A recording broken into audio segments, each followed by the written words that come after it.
आजच्या नव्या कलाकारांना तुम्ही काय सांगाल? संघर्ष स्वीकारावा की संधी शोधायला पाहिजे? नक्की काय केलं पाहिजे? नाही, संघर्षातून संधी शोधली पाहिजे. अच्छा, हा. कारण संघर्ष हा कोणाला चुकत नाही, स्ट्रगल कोणाला चुकलेलं नाही. कारण काय होतं माहितीये का,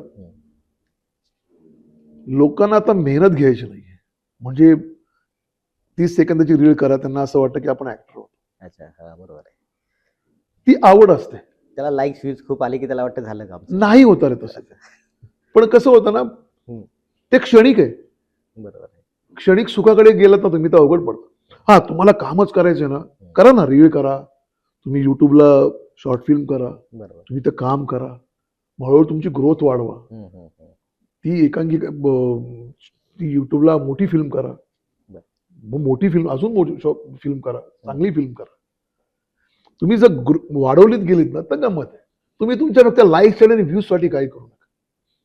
तुम्हाला त्यातून इन्स्टातून पैसे मिळतील, युट्यूब मधनं पैसे मिळतील, पण ते एक क्षणिक आहे. बरोबर. गेला आला गेला, अरे काय 2 मिनिटं रील करतो.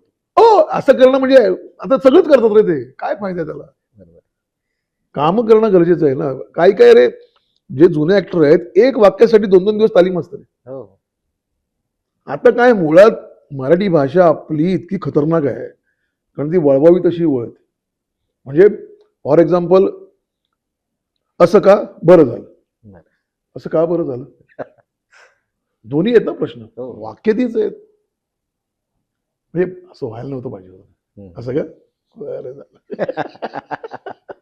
तात्पर्य मला काय सांगायचे, भाषा आहे. बरोबर. तुम्ही ती एखाद्या पॉजनी तुमच्या शब्दाचा अर्थच बदलतो रे. बरोबर. आणि ती मेहनत घेण्याची आहे ना, तयारी असणं गरजेचं आहे, असं मला वाटतं.